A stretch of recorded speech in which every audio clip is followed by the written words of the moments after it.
Hello, mayang hapon. Dito na naman po tayo kasi nag-iisip tayo kung anong pwedeng maimerinda natin mga my loves. So may nakita akong malagkit na mais. Bali 5 piraso.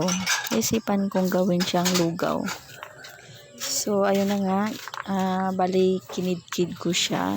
Hindi ko alam mga my loves kung anong tawag dyan sa inyo sa pag ng mais na ito.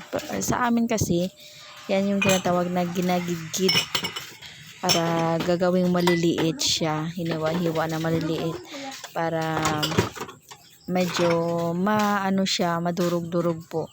Hindi na natin kailangan ng malagkit na bigas para sa ating lugaw. Bali sinubukan ko lang ito mga my loves, wala talaga akong idea, first time ko to gagawin. Nagka-idea lang kasi ako nga kung ano bang lasa nito pag ginawang lugaw. So ito na, bali 2 niyog ang ginamit ko dito. Kinuha ko muna yung kakanggatan niya o yung unang piga niya. Tapos iset aside ko muna. Tapos piniga ko ulit ng pangalawang beses. Yun ang gagamitin ko naman para panglaga sa ating malagkit na mais.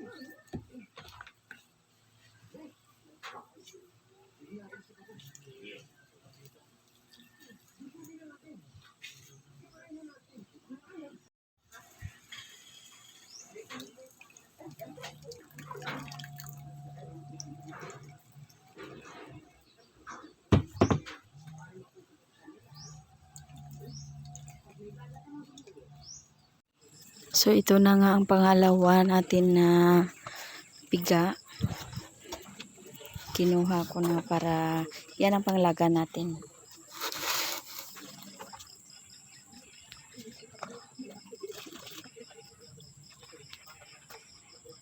So bali ito na siya, nilagay ko na siya sa may kaldero. Tapos ilagay ko na sunod yung malagkit na mais natin para dyan natin ilalaga.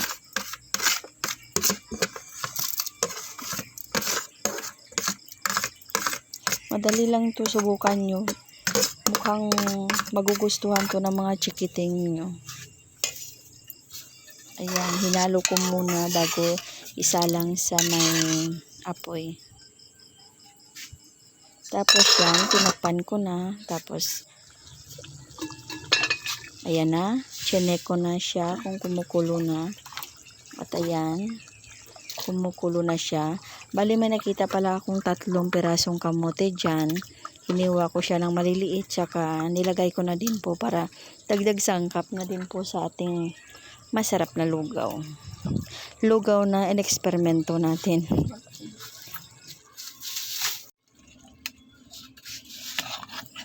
Ayan na, halu-haluin na natin para check natin kung luto ng ating kamote.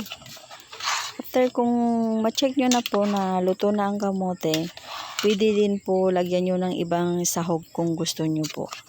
At ayan na, nilagay ko na po dyan yung kakanggata.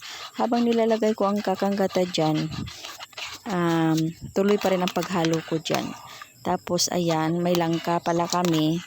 So nilagay ko na din po para dagdag aroma at saka dagdag sarap na rin po.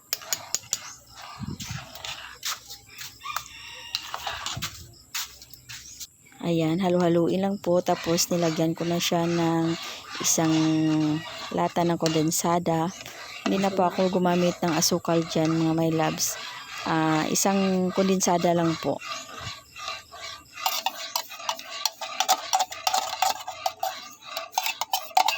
Uy, naririnig na tayo. Kumakalansing na ang lata. Tama na yan. Wala na talaga yung ibubuga. Wala na yung ilalabas. So, ayan na po. Halo lang po ng halo. At ayan na. Ready na. Luto ng ating ineksperimentong lugaw na mais na may kamote at saka langka.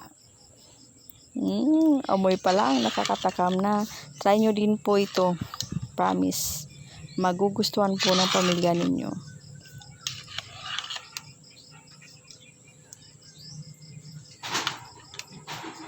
Ayan na. Tikiman time na. Sarap. Bango, promise. Amoy na amoy pa lang. Sa langka. Langka talagang nagdala. Ayan na guys. Tikiman na.